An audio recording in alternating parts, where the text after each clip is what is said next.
Hello students, welcome to study hour channel. हम पढ़ रहे हैं क्लास 12th की पॉलिटिकल साइंस का सेक्शन बी का chapter number 4 parliament, Lok Sabha and Rajya Sabha. ये इस चैप्टर का सेकंड पार्ट है। इसके फर्स्ट पार्ट में हम पार्लियामेंट टॉपिक को कवर कर चुके हैं। वीडियो के इस पार्ट में हम राज्यसभा के टॉपिक को कवर करेंगे। तो जैसे कि फर्स्ट पार्ट में हमने पार्लियामेंट के बारे में डिस्कस किया था कि इंडियन कॉन्स्टिट्यूशन के आर्टिकल 79 में इंडियन पार्लियामेंट को डिस्क्राइब किया गया है कि इंडियन पार्लियामेंट में 2 houses, Rajya Sabha, Lok Sabha and president से मिलकर कॉन्स्टिट्यूट होती है इंडियन पार्लियामेंट। और पार्लियामेंट का जो मेन फंक्शन होता है वो क्या होता है? To make the law. As a legislature की तरह ये काम करती है। ठीक है, आज का हमारा टॉपिक है राज्यसभा। राज्यसभा को हम काउंसिल ऑफ स्टेट कहते हैं, हाउस ऑफ स्टेट कहते हैं, अपर हाउस कहते हैं या फिर परमानेंट हाउस कहते हैं।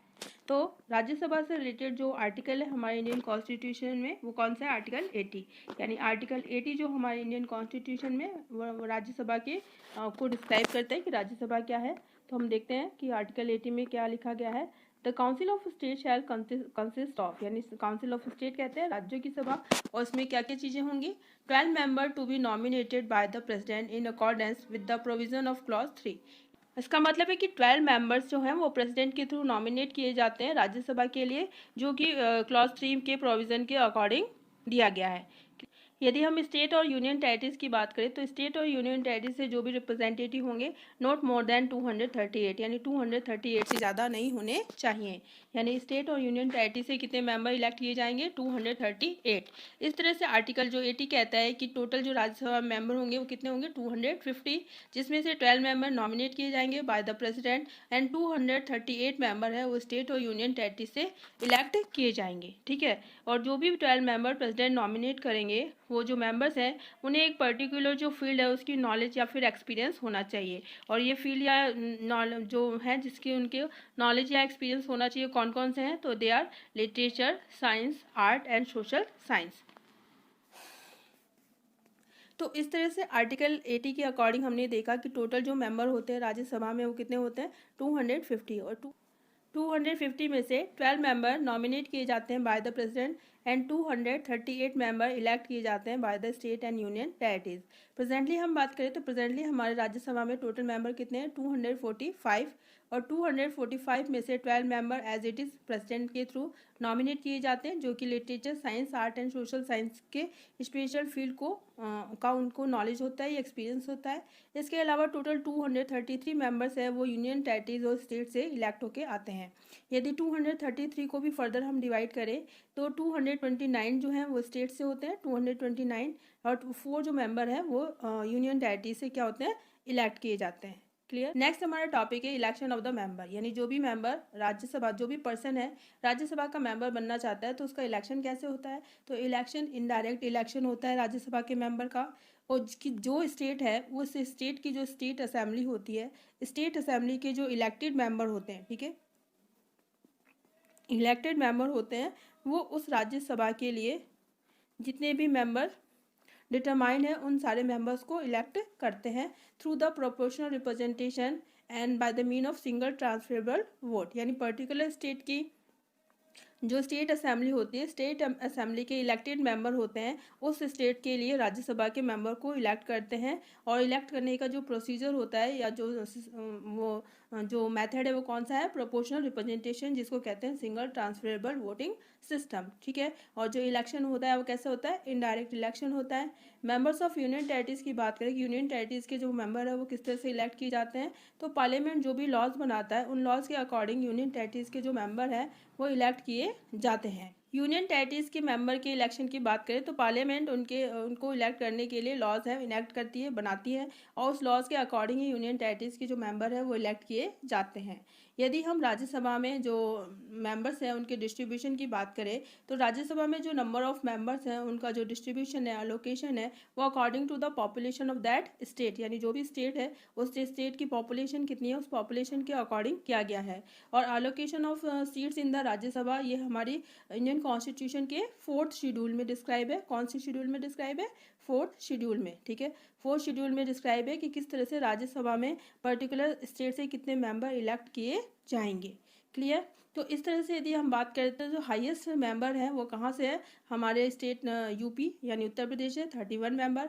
राजस्थान की बात करें तो राजस्थान के राजस्थान स्टेट असेंबली में टोटल 200 एमएलएज होते हैं और ये जो स्टेट असेंबली के जो एमएलएज हैं ये राजस्थान से 10 मेंबर है इलेक्ट करके राज्यसभा में भेजते हैं। ठीक है, यानी राज्यसभा के लिए 10 मेंबर है वो राजस्थान स्टेट से इलेक्ट किए जाते हैं by the elected member of Rajasthan state assembly, जो कि टोटल कितने इलेक्टेड मेंबर है 200, यानी 200 जो राजस्थान के एमएलए हैं वो 10 मेंबर राज्यसभा के लिए राजस्थान से इलेक्ट करते हैं। राज्यसभा के मेंबर से रिलेटेड जो भी क्वालिफिकेशन है उसमें 2 अमेंडमेंट किए जा चुके हैं अब तक कि should be the residents of any state, यानी कोई भी मेंबर राज्यसभा का मेंबर बन सकता है और वो किसी भी स्टेट का रेजिडेंट हो सकता है। ठीक है, पहले जो ये मेंबर का इलेक्शन था वो सीक्रेट वोटिंग सिस्टम के थ्रू किया जाता था, लेकिन अब ये ओपन वोटिंग सिस्टम के थ्रू किया जाता है। यूनियन टेरिटरीज की बात करें तो दिल्ली और पौंडीचेरी से मेंबर है वो इलेक्ट होके जाते हैं राज्यसभा में। यदि हम यूएसए के कांग्रेस जो है जिसको पार्लियामेंट कहते हैं, यूएसए की पार्लियामेंट को क्या कहते हैं, कांग्रेस, तो कांग्रेस का जो अपर हाउस है सीनेट, ठीक है, house of representative and senate, तो जो अपर हाउस है सीनेट है उसमें जो मेंबर्स हैं उनको ईच एंड एवरी स्टेट को इक्वल रिप्रेजेंटेशन प्रोवाइड किया गया है। लेकिन हम इंडिया की बात करें तो इंडिया में राज्यसभा को ईच एंड एवरी स्टेट को इक्वल रिप्रेजेंटेशन प्रोवाइड नहीं किया गया है, यानी हमारे इंडिया के ईच एंड एवरी स्टेट से इक्वल जो मेंबर्स हैं वो राज्यसभा में इलेक्ट होके नहीं जाते हैं। जबकि यूएसए की यदि अपर हाउस सीनेट की बात करें तो ईच एंड एवरी स्टेट से 2 मेंबर है वो सीनेट के लिए इलेक्ट किए जाते हैं। इस तरह से यूएसए में जो सीनेट है उसमें इक्वल रिप्रेजेंटेशन प्रोवाइड किया गया है ईच एंड एवरी स्टेट को, जो कि इंडिया में नहीं किया गया है।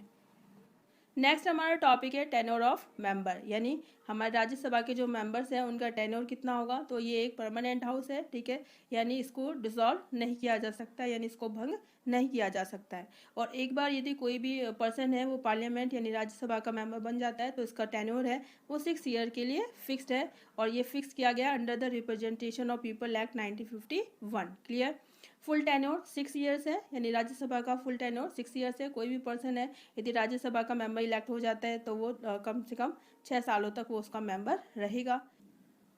1/3 member retire after every 2 years, हर 2 साल के बाद 1/3 मेंबर है राज्यसभा के वो रिटायर हो जाते हैं और जो भी सीट वैकेंट होती है उसके लिए इलेक्शन कमीशन की रिस्पॉन्सिबिलिटी होती है कि वो जो वैकेंट सीट है उसको फिल करने के लिए इलेक्शन है वो हेल्ड करवाए। तो इस तरह से राज्यसभा के मेंबर्स के जो इलेक्ट करने की रिस्पॉन्सिबिलिटी है वो किसको प्रोवाइड की गई है, इलेक्शन कमीशन ऑफ इंडिया को।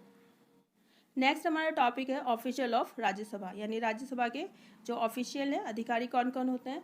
तो आर्टिकल 64 की बात करें तो आर्टिकल 64 कहता है कि vice president of India is the ex officio chairperson of Rajya Sabha, यानी जो वाइस प्रेसिडेंट है वो हमारे राज्यसभा के एक्स ऑफिशियो चेयरपर्सन होते हैं। ठीक है, आर्टिकल 64 में ये डिफाइन है।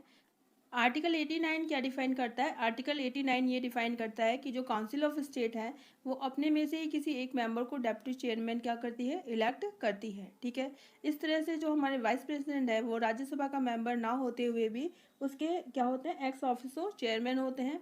और जब भी हमारे जो वाइस प्रेसिडेंट है जब प्रेसिडेंट की तरह एक्ट करते हैं तो उस समय जो डेप्यूटी चेयरमैन है वो राज्यसभा की जो प्रोसीडिंग होती है उसकी कार्यवाही होती है उसको कंडक्ट करते हैं।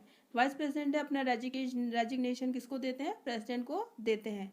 तो इस तरह से राज्यसभा के जो एक्स ऑफिसर चेयरमैन है वो कौन होते हैं, वाइस प्रेसिडेंट। और वाइस प्रेसिडेंट प्रेसिडेंट की तरह जब इनेक्ट करेंगे तो राज्यसभा की प्रोसीडिंग को कौन कंडक्ट करता है, डेप्यूटी चेयरमैन। और डेप्यूटी चेयरमैन के इलेक्शन का जो आर्टिकल है वो कौन सा है, आर्टिकल 89। और यदि हम चेयरपर्सन की बात करें तो चेयरपर्सन से इलेक्टेड आर्टिकल है आर्टिकल 64।